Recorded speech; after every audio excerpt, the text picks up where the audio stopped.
What if I told you that 78% of NFL players go bankrupt within 5 years of retirement? These are millionaires who end up broke. Meanwhile, a janitor named Ronald Reed accumulated $8 million and donated it all when he died. Same country, same opportunities, completely different outcomes. The difference? 7 deadly money habits that trap people in poverty, while the wealthy think completely differently. And if you're making even one of these mistakes, well, you're about to find out why your bank account isn't growing. I'm going to show you the exact money habits that separate the wealthy from everyone else. These aren't just tips from some finance guru. These are psychological patterns backed by decades of research on millionaires and billionaires.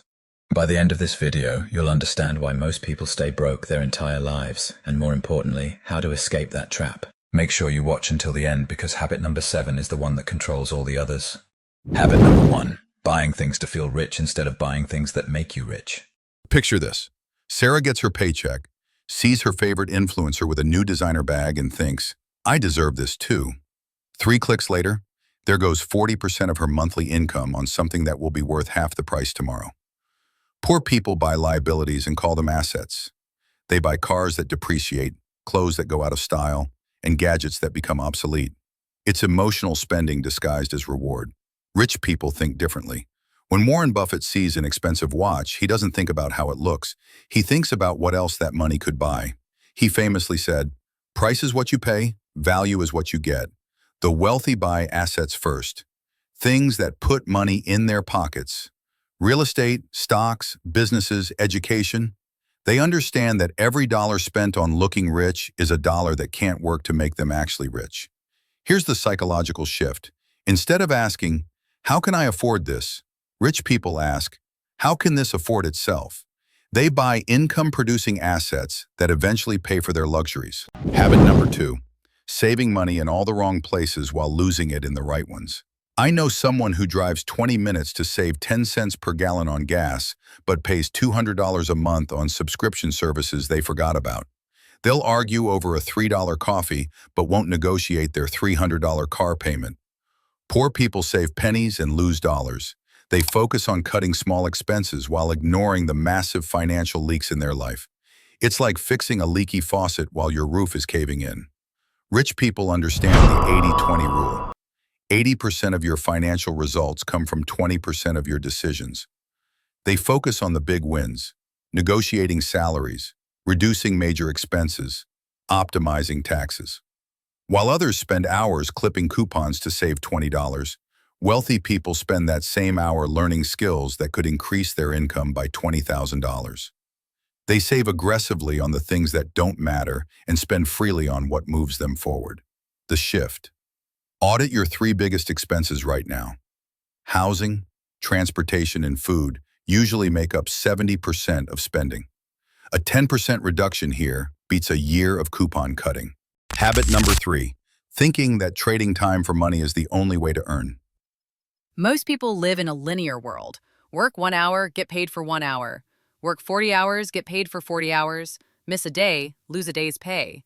It's a hamster wheel disguised as security. This is why doctors, lawyers, and high-paid professionals often struggle financially, despite big incomes. They're still trapped in the time-for-money exchange. No work, no pay. Wealthy people break this rule. They create systems that make money while they sleep. Jeff Bezos makes $2,000 while brushing his teeth, not because he's brushing really expensive teeth, but because Amazon generates revenue 24/7. Rich people invest in assets that pay them over and over.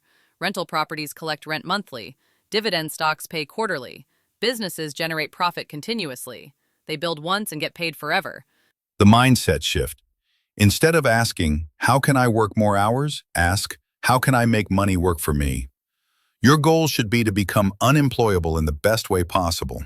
Habit number 4, fearing all debt instead of understanding good debt versus bad debt. Poor people think all debt is evil. They'll pay off a 3% mortgage while keeping money in a 0.5% savings account. They avoid credit cards like poison, missing out on rewards and credit-building opportunities. Here's what's really happening. Inflation is eating their purchasing power while they're playing it safe. That $100 in savings today will buy $96 worth of stuff next year. Rich people use good debt as a tool. They'll borrow at 4% to invest in something returning 10%. They understand leverage, using other people's money to multiply their returns. Robert Kiyosaki says, "The poor and middle class work for money, the rich have money work for them. Good debt puts money to work, bad debt makes you work for money." Good debt, mortgages, business loans, education that increases earning power. Bad debt, credit cards for consumption, car loans, anything that loses value while you pay interest. The wealthy don't avoid debt, they master it. They use it to buy assets while others use it to buy liabilities. Habit number 5. Waiting for the perfect time instead of making the time perfect. I'll start investing when the market goes down. I'll start my business when I have more savings. I'll learn new skills when life gets less busy. Sound familiar? Poor people wait for perfect conditions that never come. They spend more time planning than doing, more time researching than executing. Meanwhile, opportunities pass them by. Rich people understand that perfect conditions don't exist. They start with what they have, where they are, and improve along the way. Amazon started in a garage. Apple started in a bedroom. Billionaire investor Charlie Munger said, "The best time to plant a tree was 20 years ago.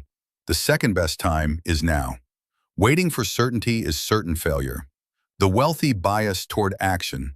They understand that a mediocre plan executed today beats a perfect plan executed never. They fail fast, learn faster, and adjust course. Habit number 6. Consuming information instead of creating value. The average person spends 7 hours a day consuming social media, TV, news, entertainment. They're information addicts who mistake consumption for productivity. Poor people are consumers. They buy products, watch content, follow trends. They're reactive, always responding to what others create. Rich people are creators. While others binge Netflix, they're building businesses. While others scroll Instagram, they're creating content. While others complain about problems, they're building solutions. Mark Cuban didn't become a billionaire by watching basketball. He became one by creating value in the basketball industry. Every wealthy person shifted from consumer to creator at some point. The shift is simple. For every hour you consume, spend 2 hours creating. Create content, create solutions, create value. The market rewards creators, not consumers. Start small, write a blog post, make a video, build something, sell something. The wealthy understand. Consumption costs money, creation makes money. And here's habit number 7, the master habit that controls all others, thinking small and staying comfortable. Poor people set small goals to avoid disappointment. They think, if I don't expect much, I won't be let down. This becomes a self-fulfilling prophecy of mediocrity. They stay in jobs they hate because it's safe. They avoid risks because failure feels worse than regret. They choose comfort over growth, security over opportunity. Rich people think exponentially. They set goals that scare them. Jeff Bezos didn't start Amazon to make a little extra money. He wanted to build the everything store. Elon Musk doesn't make cars. He's revolutionizing transportation. Your comfort zone is your danger zone. Everything you want is outside of it. Wealthy people understand that the biggest risk is not taking any risks. Here's the truth. You don't rise to the level of your goals. You fall to the level of your systems and thinking. Small thinking creates small results. Big thinking creates big opportunities. So there you have it. 7 money habits that separate the wealthy from everyone else. The good news? Every habit can be changed. Every mindset can be shifted. Every pattern can be broken. Remember, the rich aren't lucky. They're different. They think differently, act differently, and choose differently. And now you know their secrets. Which habit hit you the hardest? Comment below and let me know which one you're going to change first. And if this video opened your eyes to how the wealthy really think, make sure to subscribe for more mind-shifting content about money and success. Your future self will thank you for the changes you make today. Until next time, think rich, act rich, and become rich.